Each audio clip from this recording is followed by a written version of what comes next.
ജോയ്സ് മേർ മിനിസ്ട്രീസിന്റെ സുഹൃത്തുക്കളും പാർട്ട്നേഴ്സുമാണ് ഈ പ്രോഗ്രാമിന്റെ ചിലവുകൾ വഹിക്കുന്നത്.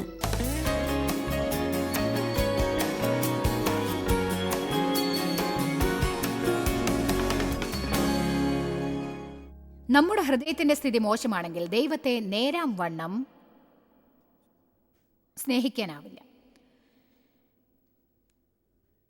ക്രിസ്ത്യാനികളായി നമ്മൾ അറിയേണ്ട ഏറ്റവും പ്രധാനപ്പെട്ട, ഏറ്റവും പ്രഥമമായ നാം പഠിക്കേണ്ടതായ കാര്യം, നിന്റെ ദൈവമായ യഹോവയെ പൂർണ്ണ ആത്മാവോടും പൂർണ്ണ മനസ്സോടും പൂർണ്ണ ശക്തിയോടും സ്നേഹിക്കുക, അയൽക്കാരനെ നിന്നെ പോലെ സ്നേഹിക്കുക എന്നതാണ്. യേശു പറഞ്ഞു ഏറ്റവും പ്രധാനപ്പെട്ട നിയമം ഇതാണ് എന്ന്. യേശു പറഞ്ഞു, ഞാൻ നിങ്ങൾക്കൊരു പുതിയ നിയമം തരുന്നു, ഇതിൽ എല്ലാ നിയമവും പ്രവാചകന്മാരും അടങ്ങിയിരിക്കുന്നു. ഞാൻ നിങ്ങളെ സ്നേഹിച്ചതുപോലെ നിങ്ങളും അന്യോന്യം സ്നേഹിപ്പിൻ, ഇതിൽ നിന്ന് നിങ്ങൾ എൻ്റെ ശിഷ്യന്മാർ എന്ന് എല്ലാവരും അറിയും. നമുക്ക് ലോകവ്യാപകമായ സ്നേഹം ഇല്ലെങ്കിൽ ഈ ലോകത്തെ നമുക്ക് പുതുപ്പിക്കാൻ സാധിക്കുകയില്ല. അത് സാധ്യമല്ല. സ്നേഹം എന്നത് ദാനമാണ്, സഹായിക്കലാണ്, ത്യാഗമാണ്, സേവനമാണ്, അനുസരണമാണ്, സ്വന്തം സുഖത്തേക്കാൾ മറ്റു മനുഷ്യരെക്കുറിച്ചുള്ള ചിന്തയാണ്. അത് ജഡത്തിന് എളുപ്പമുള്ള ജീവിതമല്ല, പക്ഷേ ആത്മാവിൽ അത്ഭുതകരമായ നിർവൃതി നൽകുന്ന ജീവിതമാണ്. നിങ്ങൾക്കൊരു കഠിന ഹൃദയമുണ്ടെങ്കിൽ, അഥവാ ഇവയിൽ ഏതെങ്കിലും ഒരു ഹൃദയസ്ഥിതി ഉണ്ടെങ്കിൽ, ഈ ആഴ്ച നാം അതിനെക്കുറിച്ചാണ് ചിന്തിക്കുന്നത്. നിങ്ങളുടെ ഹൃദയം ന്യായവിസ്താരമോ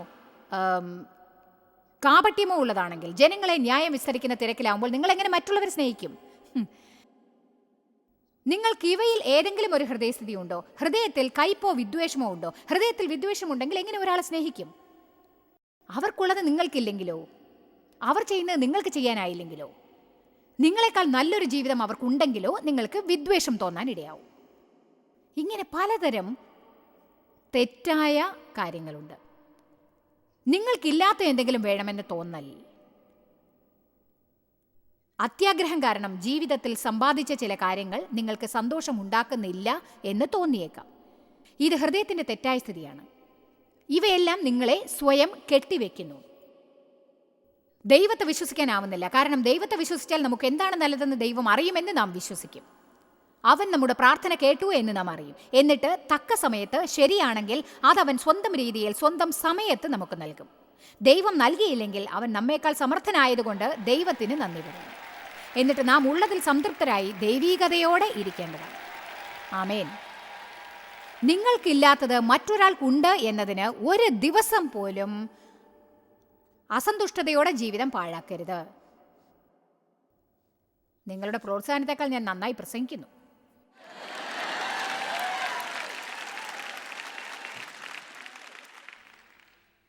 ആവർത്തന പുസ്തകം 15:7, നിന്റെ ദൈവമായ യഹോവ നിനക്ക് തന്ന ദേശത്ത് ഏതു പട്ടണത്തിലെങ്കിലും ദരിദ്രനായ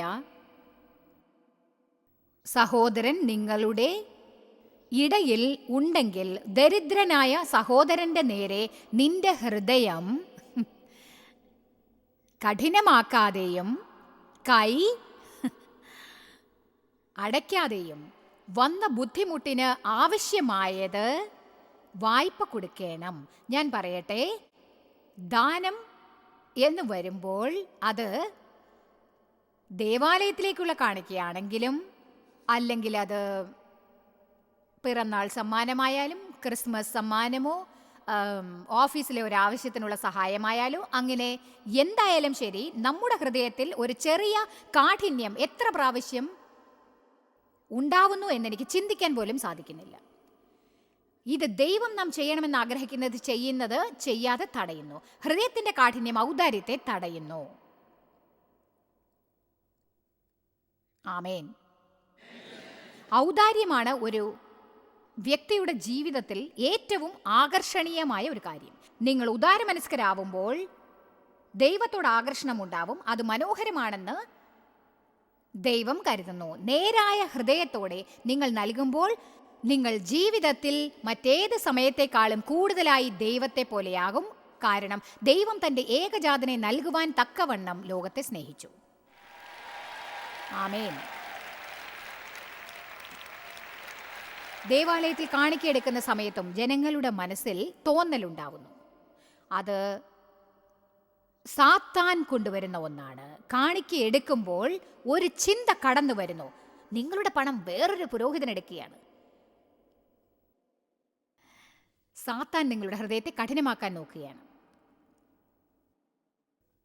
പഠിക്കേണ്ടത് പഠിക്കൂ, ആരെ വിശ്വസിക്കാനാവുമെന്ന് കണ്ടുപിടിക്കൂ.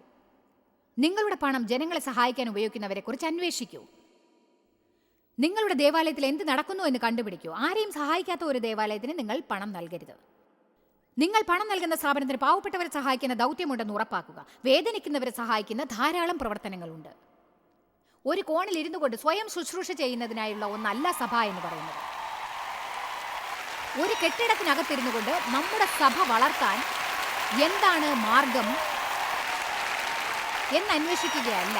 നിങ്ങൾ സമൂഹത്തിലേക്ക് കടന്നു ചെല്ലുമ്പോൾ സഭയും വളർച്ച പ്രാപിക്കും. ആമേൻ. ഇത് സത്യമാണെന്ന് എനിക്കറിയാം. ഞങ്ങൾ സെയിന്റ് ലൂയിസ് ഇന്നർ സിറ്റിയിലേക്ക് പോയിരുന്നു. മോശമായ ഒരു സ്ഥലമാണത്.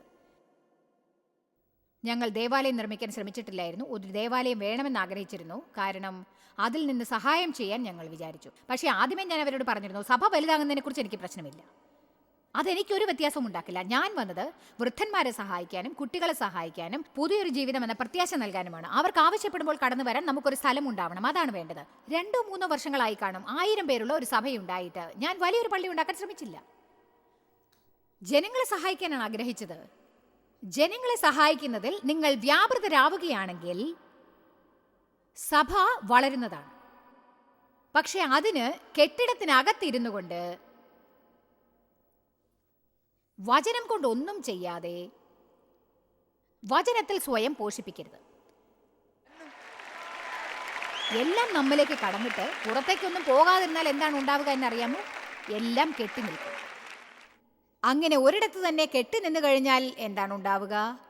ഇവിടെ നിന്ന് എനിക്കൊന്നും ഗ്രഹിക്കാൻ സാധിക്കില്ലെന്ന് തോന്നുന്നു.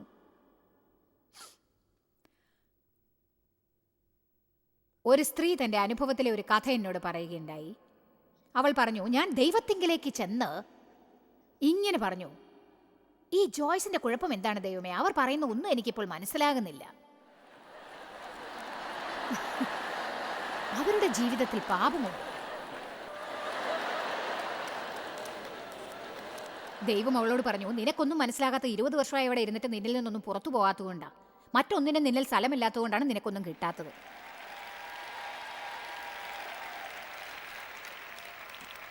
ദൈവം പറഞ്ഞു, ഈ വർഷം നീ അവരുടെ മീറ്റിങ്ങിന് പോയാൽ, കാരണം ഓരോ വർഷവും അവരുടെ കോൺഫറൻസിൽ വരുമായിരുന്നു. അത് അവളുടെ 20ാമത്തേതായിരുന്നു.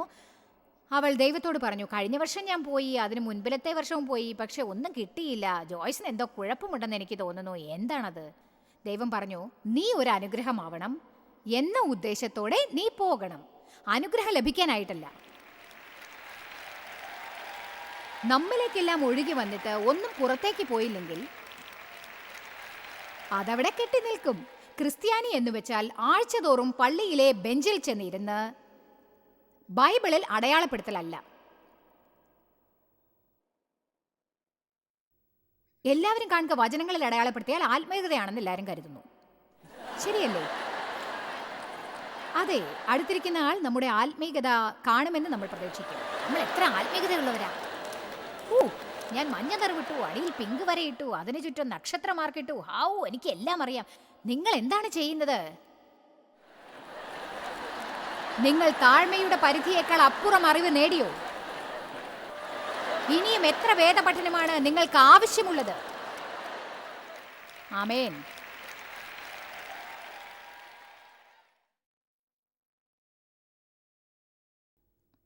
ദൈവം പറയുന്നു, നിങ്ങൾ ചെയ്യണം. ദൈവം പറഞ്ഞു, ആവശ്യമുള്ളവരെ കാണുമ്പോൾ നിങ്ങൾ ഹൃദയം കഠിനമാക്കരുത്. നിങ്ങളുടെ കരങ്ങൾ വിസ്താരമാക്കുക. അടുത്തിരിക്കുന്നവർ എന്ത് കരുതുമെന്ന് പേടിച്ചുകൊണ്ട് ഏറ്റവും കുറഞ്ഞ കാണിക്ക സഞ്ചിയിലിടുന്നത് ശരിയല്ല.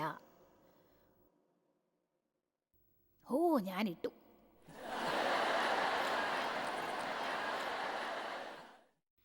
യോഹന്നാൻ 3:16 പറയുന്നു, ഈ ലോകത്തിലെ വസ്തുവകയുള്ളവൻ ആരെങ്കിലും തൻ്റെ സഹോദരന് മുട്ടുള്ളത് കണ്ടിട്ട് അവനോട് മനസ്സലിവ് കാണിക്കാഞ്ഞാൽ ദൈവത്തിൻ്റെ സ്നേഹം അവനിൽ എങ്ങനെ വസിക്കും? എന്തുകൊണ്ടാണ് നമ്മുടെ ഹൃദയം കഠിനമാവുന്നത്? അത് പീഡനത്തിനിരയായത് കാരണമായിരിക്കാം. ചെറുപ്പത്തിൽ എൻ്റെ അച്ഛൻ്റെ പീഡനം കാരണം ഞാൻ കഠിനമുള്ളവളായി തീർന്നു. ഞാൻ പിന്നീട് വേദനിക്കാൻ തയ്യാറല്ലായിരുന്നു. അതിനാൽ ഞാൻ ഹൃദയം കഠിനമാക്കി. ഞാൻ ആരെയും ഹൃദയത്തിലേക്ക് അനുവദിച്ചില്ല. നിരാശയിൽ നിന്ന് ജനങ്ങൾ കഠിന ഹൃദയരാവും എന്നെനിക്ക് തോന്നുന്നു. വിശ്വാസത്തിൽ നിന്നും പ്രത്യാശയിൽ നിന്നും, ദൈവത്തെ ആയാലും മനുഷ്യനെ ആയാലും, ചിലപ്പോൾ രണ്ടിൻ്റെയും മിശ്രണമായിരിക്കും. എന്നിട്ട് സമയം കിട്ടുമ്പോഴെല്ലാം നിരാശയിൽ ജീവിച്ചുകൊണ്ടേയിരിക്കും. നമ്മുടെ ജീവിതത്തിലെ ഏറ്റവും വലിയ വേദന ജനങ്ങളിൽ നിന്നുണ്ടായ നിരാശയായിരിക്കാൻ ഇടയുണ്ട്. നിങ്ങൾ ആത്മാർത്ഥമായി വിശ്വസിച്ചവർ വഞ്ചിക്കുകയോ ഒരിക്കലും ചെയ്യില്ലെന്ന് കരുതിയത് അവർ ചെയ്യുകയോ ആവശ്യം വന്നപ്പോൾ കൈയൊഴുകുകയോ ചെയ്യുകയാണെങ്കിൽ അവരുടെ കഷ്ടപ്പാടുകളിലെല്ലാം നിങ്ങൾ അവരോടൊത്തുണ്ടായിട്ടും ഇന്ന് അവർ കാണാത്ത ഭാവം നടിക്കുമ്പോൾ ശരിക്കും ഞെട്ടും. ഇത്തരം കാര്യങ്ങൾ നമ്മെ തകർക്കും, മാത്രമല്ല നശിപ്പിക്കും. ഒരാൾ ഇങ്ങനെയാണെന്ന് നിങ്ങൾ കരുതും, എന്നിട്ട് അങ്ങനെ അല്ലെന്ന് കണ്ടുപിടിക്കും. അവർ ചെയ്യുന്നത് തികച്ചും എതിരായ പ്രവൃത്തിയായിരിക്കും. സ്വന്തം ഭാര്യയെ വഞ്ചിക്കുന്ന ആളായിരിക്കാം, അഥവാ ഭർത്താവിനെ വഞ്ചിക്കുന്ന ഭാര്യയായിരിക്കാം, കുട്ടികൾ നുണ പറയുമായിരിക്കാം. ഇങ്ങനെ എന്തെങ്കിലും ഇത്തരം കാര്യങ്ങൾ നമ്മെ വളരെയധികം തകർക്കും. എന്നാൽ ഞാൻ ഒരു കാര്യം പറയട്ടെ, ഞാനിപ്പോൾ പറയുന്നത് എല്ലാവരും ശ്രദ്ധിക്കണം. 1 2 അതോ 3 ആൾക്കാർ നമ്മോട് ചെയ്തതിന് മറ്റുള്ളവരെ ഒരിക്കലും ശിക്ഷിക്കരുത്. കാരണം അത് ഒരിക്കലും ശരിയായതല്ല. ഇത് നമ്മെ ബന്ധനത്തിലാക്കുന്നതാണ്. കാരണം നമ്മൾ ജനങ്ങളെ ചുമരിന് പുറത്താക്കുമ്പോൾ നമ്മൾ അതിനകത്താവും. ഇതൊട്ടും ശരിയല്ല. ഒന്നും അറിയാത്തവരെ മറ്റുള്ളവർ കാരണം ശിക്ഷിക്കരുത്. ഹൃദയം കഠിനമാവുമ്പോൾ ആരെയും സ്നേഹിക്കാനാവില്ല. ഡേവിനെ വിവാഹം കഴിച്ചപ്പോൾ എൻ്റെ ഹൃദയം കഠിനമായിരുന്നു. എന്നെ വേദനിപ്പിച്ച ഒരാളുടെ ഭാര്യയായി ഞാൻ ജീവിച്ചു കഴിഞ്ഞതായിരുന്നു. അയാൾ കള്ളച്ചെക്കുകൾ എഴുതി, കഴിയുന്നത്ര എല്ലാം പലതവണ മോഷ്ടിച്ചു, അന്യ സ്ത്രീകളുമായി ബന്ധം പുലർത്തി, ജോലിക്ക് പോകില്ല. 18 വർഷം പീഡനം അനുഭവിച്ച പെൺകുട്ടിയായിരുന്നു ഞാൻ. ഡേവിനെ വിവാഹം കഴിച്ചപ്പോഴേക്കും ഡേവ് വീണ്ടും ജനിച്ച് സ്നാനമെടുത്ത് പരിശുദ്ധാത്മാവിനാൽ അഭിഷേകിക്കപ്പെട്ട പാവമായിരുന്നു. ഒരു ഭാര്യയ്ക്കായി അദ്ദേഹം പ്രാർത്ഥിച്ചു. ദൈവമേ, സഹായം അർഹിക്കുന്ന ഒരു പെൺകുട്ടിയെ കാണിക്കണമേ. പ്രാർത്ഥിക്കുമ്പോൾ ആലോചിച്ച് വേണം പ്രാർത്ഥിക്കാൻ. അദ്ദേഹത്തെ വിവാഹം കഴിക്കുമ്പോൾ ഞാൻ കഠിന ഹൃദയയായിരുന്നു. കഠിന ഹൃദയമുള്ളവർക്ക് സ്നേഹിക്കാൻ സാധിക്കില്ല. അത് നിങ്ങൾക്കറിയാമോ? സ്നേഹം ശരിയായി സ്വീകരിക്കുന്നത് എങ്ങനെയെന്നും അറിയില്ല. നിങ്ങൾ കഠിന ഹൃദയരായിരിക്കുമ്പോൾ സ്വയം സംരക്ഷിക്കുകയാണ് എന്ന് കരുതും. പക്ഷേ അങ്ങനെയല്ല. നിങ്ങൾ കൂടുതൽ കൂടുതൽ കൂടുതൽ സ്വയം വേദനിപ്പിക്കുകയും മറ്റുള്ളവരെയും വേദനിപ്പിക്കുകയും ചെയ്യുകയാണ്. നിങ്ങൾ കരുതും, ദൈവമേ, ഇനി വേദനിക്കാൻ എനിക്ക് വയ്യ. പക്ഷെ നിങ്ങൾ സ്വയം വേദനിച്ചു കഴിഞ്ഞു. ആരെ കണ്ടാലും സംശയമാണ്. കാരണം ഒരാൾ നിങ്ങളെ കൈവിട്ട് കഴിഞ്ഞു. ഇത് ശരിയല്ല. ക്രിസ്തീയതയുടെ അടിത്തറ എന്നത് വിശ്വാസമാണ്. എല്ലാറ്റിൻ്റെയും ആരംഭം ദൈവവിശ്വാസമാണ്. ഞാൻ ദൈവത്തെ സ്നേഹിക്കുന്നു, പക്ഷെ ജനങ്ങളെ വെറുക്കുന്നു. ഞാൻ ദൈവത്തെ വിശ്വസിക്കുന്നു, ജനങ്ങളെ വിശ്വസിക്കില്ലെന്ന് പറയരുത്. കാരണം അത് ഒരിക്കലും പ്രാവർത്തികമല്ല. ദൈവം നമുക്ക് തരുന്നതെല്ലാം നമ്മിൽ നിന്ന് മറ്റുള്ളവരിലേക്ക് ഒഴുകണമെന്ന് അവൻ ആഗ്രഹിക്കുന്നു. അങ്ങനെ അത് ശരിയായി പ്രവർത്തിക്കൂ. അതിനാൽ നമ്മൾ മനസ്സിൽ ഉറയ്ക്കണം, പണ്ട് നിങ്ങൾക്ക് എന്ത് സംഭവിച്ചാലും നിങ്ങൾ കഠിന ഹൃദയരായിരിക്കില്ല. നിങ്ങളെ സമീപിക്കുന്നവരെല്ലാം സംശയത്തോടെ കാണരുത്. മറ്റൊരാൾ എന്താണ് ചെയ്യുക എന്ന് ഒരിക്കലും നിങ്ങൾക്കറിയില്ല. സത്യം ഇതാണ്, നിങ്ങൾ ഒരുപക്ഷെ വേദനിച്ചെന്നിരിക്കും. നിങ്ങൾ വേദനിക്കില്ലെന്നല്ല ഞാൻ പറയുന്നത്. പക്ഷേ സുവാർത്ത ഇതാണ്, നിങ്ങളുടെ ഉള്ളിൽ ആശ്വാസദായകൻ ജീവിക്കുന്നു. അതിനാൽ പ്രത്യാശയില്ലാത്തവരല്ല നിങ്ങൾ. വേദനപ്പെടുന്ന ജനങ്ങളെക്കുറിച്ച് എനിക്ക് സങ്കടം തോന്നാറുണ്ട്. അവർക്ക് ആശ്വാസകനെ അറിയില്ല. നമുക്ക് വേദന അനുഭവപ്പെട്ട ഉടൻ ആശ്വാസകന്റെ അടുക്കലേക്ക് ഓടാം.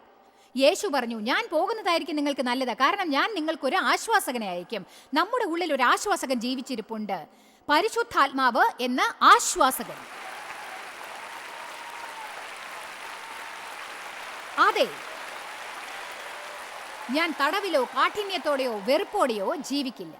മറ്റുള്ളവരോട് മോശമായി പെരുമാറുകയുമില്ല. എൻ്റെ ഹൃദയത്തിലെ വെറുപ്പ് അവരോട് കാണിക്കുകയില്ല. കണ്ണുനീരിനെ കുറിച്ച് അറിയാമോ? ജനങ്ങൾ കരയുമ്പോൾ അവർക്ക് മൃദുലമായ ഹൃദയമാണെന്ന് കരുതുന്നുവോ? കരഞ്ഞില്ലെങ്കിൽ ലോലഹൃദയരല്ല എന്നർത്ഥമുണ്ടോ? ഒരിക്കലുമല്ല. ഞാൻ അത്ര പെട്ടെന്ന് കരയാറില്ല. ജനങ്ങളെ സഹായിക്കാൻ എനിക്കിഷ്ടമാണ്. പണ്ട് ഞാൻ എത്രയും പെട്ടെന്ന് കരയുമായിരുന്നു, എന്നിട്ട് വളഞ്ഞു പുളയും. അതെ, ആമേൻ. ഇന്ന് ഞാൻ അത്ര എളുപ്പം കരയാറില്ല. കാരണം എൻ്റെ ജീവിതത്തിൽ മാറ്റത്തിലൂടെ കടന്നപ്പോൾ എൻ്റെ ഹോർമോൺസ് പല വഴികളിലേക്കും പോയി. നമ്മൾ കാര്യങ്ങൾ കൂടുതൽ ആത്മീകമാക്കാറുണ്ട്. ജീവിതത്തിലെ മാറ്റങ്ങളിലൂടെ കടന്നതിനാൽ ഞാൻ കരയാറേ ഇല്ല. നിങ്ങളിൽ ചിലർ കൂടുതൽ കരയുന്നുണ്ടാവും, എന്നാൽ ഞാൻ നേരെ മറിച്ചാണ്. കണ്ണുനീരിൻ്റെ കാര്യത്തിൽ ലോലഹൃദയരാവണമെന്ന് ആവശ്യമേ ഇല്ല. മറ്റൊരാളെ സഹായിക്കാനായി എന്ത് ചെയ്യുന്നു എന്നതാണ്. ആമേൻ. യേശുവിന് സഹതാപത്താൽ മനസ്സലിഞ്ഞു. യേശു കരഞ്ഞെങ്കിലും എപ്പോഴും കരഞ്ഞില്ല. പക്ഷേ മനസ്സലിവുണ്ടായി, ദയ തോന്നി. നമുക്കും അതാണ് ആവശ്യം. മനസ്സലിവുണ്ടാവേണ്ടതാണ്. സഭയ്ക്ക് മനസ്സലിവുണ്ടാവണം. ഈ ആഴ്ച നിങ്ങൾക്ക് മനസ്സലിവുണ്ടാവട്ടെ. അതെ സ്ത്രീകളെ, ഈ വർഷത്തെ സ്ത്രീകളുടെ കോൺഫറൻസിൽ നിങ്ങൾ പങ്കെടുക്കണം. എനിക്ക് സ്വയം ഒരു വെളിപ്പാട് ആരംഭിക്കാനാവില്ല. എനിക്ക് സഹായം ആവശ്യമാണ്. മൃദുലതയെപ്പറ്റി ബൈബിൾ ധാരാളം പറയുന്നുണ്ട്, പലതവണ പറയുന്നുണ്ട്. മൃദുലതയുള്ളവരാകൂ, സൗമ്യതയുള്ളവരാകൂ. യെശയ്യാവ് 53 യേശുവിനെ കുറിച്ച് പറയുന്നു, ദൈവം മുന്നിൽ യേശു മൃദുലമായ ചെടിയെപ്പോലെ വളർന്നു എന്ന്. അതെത്ര മധുരമാണ് എന്നെനിക്ക് തോന്നി. ഒരു കാക്ടസിനെ പോലെയല്ല, മണ്ണിൽ നിന്ന് പുറത്തു വരുന്ന തളിര് പോലെ. അതെ, ഒരു കാക്ടസ് ക്രിസ്ത്യാനിയാകാതിരിക്കും, മുള്ളുള്ള വ്യക്തിത്വമുള്ളവരാകാതിരിക്കും.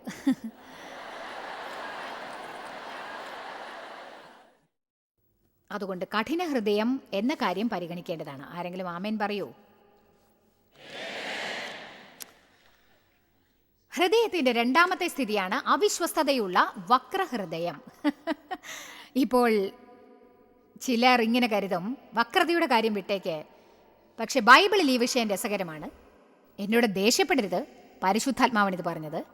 അവിശ്വസ്തതയുള്ള ഹൃദയത്തെ ദൈവം വക്രഹൃദയമായിട്ടാണ് കാണുന്നത്. കാരണം നമ്മൾ വിശ്വസിക്കണമെന്ന് ദൈവം കരുതുന്നു.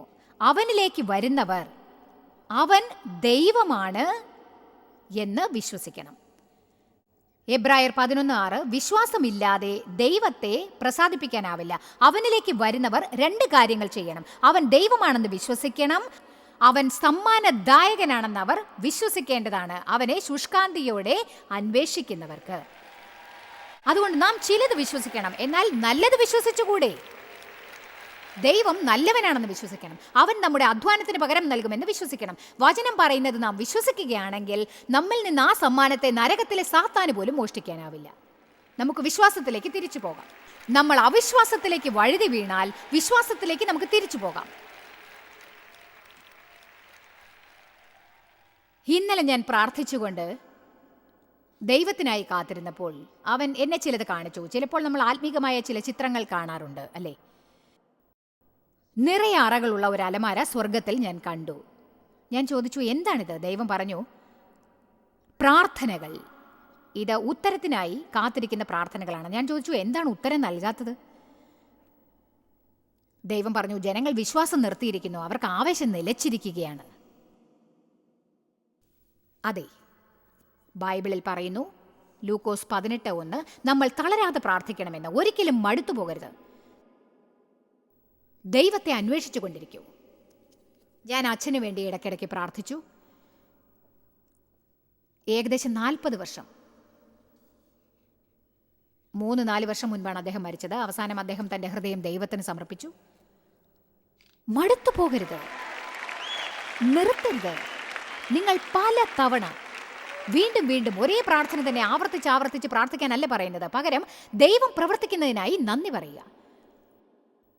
ഞാൻ ദൈവത്തോട് പറഞ്ഞു, അറകളിൽ എന്താണെന്ന് എനിക്ക് അറിയുന്നില്ല, അതിനകത്ത് എന്താണ് ഉണ്ടായിരുന്നതെന്ന് ഞാൻ മറന്നു, എന്നാൽ അതിനായി അങ്ങ് പ്രവർത്തിക്കുന്നതിന് നന്ദി.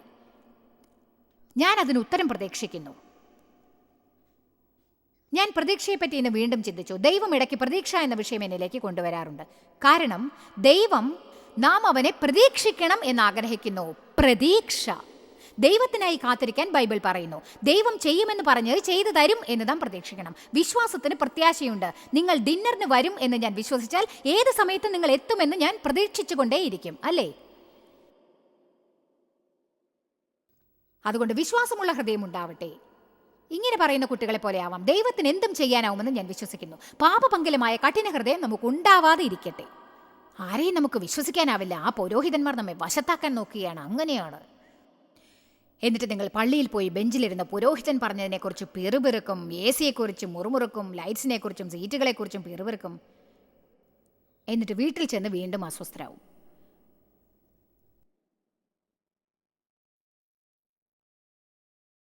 കൂടുതൽ വിശ്വസിക്കും തോറും നമ്മുടെ ഹൃദയം കൂടുതൽ ലോലമാകും. മത്തായി 18:2-4 നാം അവനിലേക്ക് ഒരു ചെറിയ കുട്ടിയെപ്പോലെ വരണം എന്ന് പറയുന്നു. ദൈവം കുട്ടികളെ അടുത്തേക്ക് വിളിച്ച് മടിയിലിരുത്തി, ജനങ്ങളുടെ നടുവിലിരുത്തി അവരോട് പറഞ്ഞു, നിങ്ങൾ മനം തിരിഞ്ഞ് ശിശുക്കളെ പോലെ ആയില്ലെങ്കിൽ, വിശദീകരിച്ച ബൈബിളിൽ കുട്ടികളെപ്പറ്റി പറഞ്ഞത് ഇതാണ്: വിശ്വസിക്കുക, താഴ്ത്തുക, സ്നേഹിക്കുക, ക്ഷമിക്കുക. ഒരിക്കലും സ്വർഗരാജ്യത്തിൽ പ്രവേശിക്കാനാവില്ല. കുട്ടികൾ എന്തും വിശ്വസിക്കും. അവർ കണ്ണടച്ച് വിശ്വസിക്കുമെന്ന് പറയും, പക്ഷേ യഥാർത്ഥത്തിൽ അങ്ങനെയല്ല. അവർ വിശ്വസിക്കുന്നു. അവിശ്വാസത്തെക്കുറിച്ച് അവരെ പഠിപ്പിച്ചിട്ടില്ല. ഇന്ന് നാം ഗുരുതരമായ അവസ്ഥയിലാണ് ജീവിക്കുന്നത്. അതുകൊണ്ട് സൂക്ഷിക്കരുത് എന്ന് ഞാൻ പറയുന്നില്ല. നാം വളരെ ശ്രദ്ധിക്കേണ്ടതാണ്. നാം കരുതലോടെ ഇരിക്കേണ്ടതാണ്. ഇവയ്ക്കെല്ലാം തമ്മിൽ തീർച്ചയായും ഒരു ബാലൻസ് ഉണ്ട്. പിന്നെ സംശയിക്കുന്ന, വിമർശിക്കുന്ന കഠിന ഹൃദയവുമുണ്ട്. ഈ ബാലൻസ് എന്താണെന്ന് കണ്ടുപിടിക്കാൻ നാം ഏവരും പരിശ്രമിക്കണം. നമ്മൾ ഇതുപോലുള്ള വക്രതയും വഞ്ചനയും നിരാശയും അതിശയവും അങ്ങനെ പലതരം കൊള്ളരുതായ്മകൾ നടക്കുന്ന കാലഘട്ടത്തിലാണ് ജീവിച്ചു കൊണ്ടിരിക്കുന്നത്. നമ്മൾ വേദനിക്കുമ്പോഴെല്ലാം ഇങ്ങനെ പറയാൻ നമ്മൾ പ്രേരിതരാവും: ഇതുകൊണ്ടാണ് ഞാൻ ആരെയും വിശ്വസിക്കാത്തത്, ഞാൻ ആരെയും വിശ്വസിക്കുകയില്ല. എന്നാൽ അത്തരം ചിന്തകൾ കടന്നു വരുന്ന ഉടനെ ഇങ്ങനെ പറയണം: പോ ചിന്തയെ, ഞാൻ ഇനി അത് വിശ്വസിക്കില്ല. അങ്ങനെ ചെയ്യാൻ തുടങ്ങിയാൽ താമസിയാതെ അത് ദൈവവുമായുള്ള ബന്ധത്തെ ബാധിക്കാനിടയാവും. നമ്മൾ വിശ്വാസമുള്ളവരാകണം. വിശ്വാസമാണ് ക്രിസ്തീയ മതത്തിന്റെ അടിത്തറ.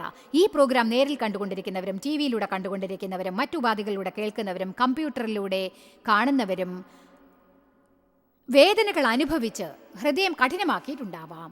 നിങ്ങളുടെ ഹൃദയം മുഴുവനും സംശയമാണ്, പാപപങ്കലമായ മനോഭാവവും. ഞാൻ നിങ്ങളോട് അപേക്ഷിക്കുകയാണ്, ദയവ് ചെയ്ത് നിങ്ങളും ദൈവവും തമ്മിൽ നിരക്കുക. എന്നിട്ട് പറയൂ, ഇനി മറ്റൊന്നും വേണ്ട, ഇതെനിക്കുള്ളതാണ്, ഞാൻ കേൾക്കേണ്ടതാണ്. ഞാൻ പറയട്ടെ, ദൈവം നേരിൽ സംസാരിക്കില്ല. അവൻ്റെ സാന്നിധ്യം അനുഭവിക്കാനാവില്ല. ജോയ്സ് അരികിലുണ്ടാവില്ല. നിങ്ങൾക്ക് സമാധാനം ഉണ്ടാവില്ല. നീചമായ മനോഭാവം നിങ്ങൾക്കുണ്ടാവും. അതെ, ലൂക്കോസ് 8:11-15 വരെ പറയുന്നത് ഹൃദയത്തിൻ്റെ അവസ്ഥകളും വിവിധ ഹൃദയങ്ങളിലേക്ക് വിതയ്ക്കുന്ന വിത്തുകളും. ഈ ഉപമയുടെ അർത്ഥം ഇതാണ്: ദൈവവചനം എന്ന വിത്ത്, അതിലൂടെ സഞ്ചരിക്കുന്നവർ വചനം കേട്ടവരാണ്. പിന്നീട് സാത്താൻ വന്ന് അവരുടെ ഹൃദയങ്ങളിൽ നിന്ന് അതെടുക്കുന്നു. അവർ യേശുവിനെ കർത്താവും രക്ഷിതാവുമായി സ്വീകരിക്കാതിരിക്കാനാണ് അവനത് ചെയ്യുന്നത്. എത്ര പ്രാവശ്യമാണ് രക്ഷിക്കപ്പെടാത്ത ഒരു വ്യക്തിയെ മറ്റൊരാൾ ഇങ്ങനെയുള്ള മീറ്റിങ്ങുകൾക്ക് കൊണ്ടുവരാറുള്ളത്? അവരുടെ ഹൃദയത്തിൽ വിത്ത് വിതച്ചിട്ടുണ്ട്, പക്ഷെ അവിടം കഠിനമായിരിക്കുകയാണ്. അവർ വിമർശിക്കാനും വിസ്തരിക്കാനും ശ്രമിക്കുന്നു. എന്നിട്ട് അവർ പോകും. ആ വിത്ത് അവരിൽ നിന്ന് മോഷ്ടിക്കുന്നതിൽ സാത്താൻ വിജയിച്ചിരിക്കുന്നു. നിങ്ങളൊന്ന് ചെയ്യണം: അറിയാത്ത ഒരു കാര്യത്തെക്കുറിച്ച് ഒരിക്കലും വിമർശിക്കരുത്. നിങ്ങളുടെ ഹൃദയങ്ങളെ ജാഗ്രതയോടെ സംരക്ഷിക്കുക. അതിൽ നിന്നല്ലോ ജീവൻ ഉത്ഭവിക്കുന്നത്. എന്താണ് ഇതിനർത്ഥം? നിങ്ങൾ എന്തെങ്കിലും സംരക്ഷിച്ചാൽ അതിൽ ശ്രദ്ധ കേന്ദ്രീകരിക്കേണ്ടി വരും. നമ്മുടെ ഹൃദയത്തിൽ എന്താണ് നടക്കുന്നതെന്ന് നാം ശ്രദ്ധിക്കണം. ഉണ്ടാവാൻ പാടില്ലാത്തത് അതിനകത്ത് ഉണ്ടെങ്കിൽ നിങ്ങൾ പ്രാർത്ഥിച്ച് കാര്യങ്ങൾ ശരിയായി നേടണം. എന്താണ് നിങ്ങൾ അകത്തേക്ക് പ്രവേശിക്കാൻ അനുവദിക്കുന്നതെന്നും എന്താണ് പുറത്തേക്ക് അയക്കുന്നതെന്നും തിരഞ്ഞെടുക്കാനാവും. ജോയ്സ് മേയറുടെ ശുശ്രൂഷാ കേന്ദ്രത്തിൽ നിങ്ങൾ അറിഞ്ഞതിനേക്കാൾ നിങ്ങൾ ഞങ്ങൾക്ക് വളരെ പ്രിയപ്പെട്ടവരാണ്. ലോകം മുഴുവൻ ഈ ശുശ്രൂഷാ കേന്ദ്രത്തെ നടത്താൻ സഹായിച്ചതിൽ എല്ലാവർക്കും വളരെ നന്ദി. നമ്മൾ ഒരുമിച്ച് വിശക്കുന്നവർക്ക് ആഹാരം കൊടുക്കുന്നു, പാവപ്പെട്ടവർക്ക് വസ്ത്രങ്ങൾ കൊടുക്കുന്നു, എല്ലാ ദേശത്തേക്കും സന്ദേശങ്ങൾ അറിയിക്കുന്നു. ഞങ്ങൾ നിങ്ങളോട് അപേക്ഷിക്കുകയാണ്, ഞങ്ങളോട് ബന്ധപ്പെടുക. joycemeyer.org. നിങ്ങളുടെ പ്രാർത്ഥനകളും അപേക്ഷകളും പകർന്നുകൊള്ളാൻ, അതിനെപ്പറ്റി കൂടുതൽ അറിയുവാൻ, ജോയ്സിന്റെ പൊതുയോഗ വിവരപ്പട്ടിക ലോകം മുഴുവൻ ക്രിസ്തുവിന്റെ സ്നേഹം പകരാൻ ഞങ്ങളോട് പങ്കുചേരുക. ജോയ്സ് മേയർ മിനിസ്ട്രീസിന്റെ സുഹൃത്തുക്കളും പാർട്ട്നേഴ്സുമാണ് ഈ പ്രോഗ്രാമിന്റെ ചിലവുകൾ വഹിക്കുന്നത്.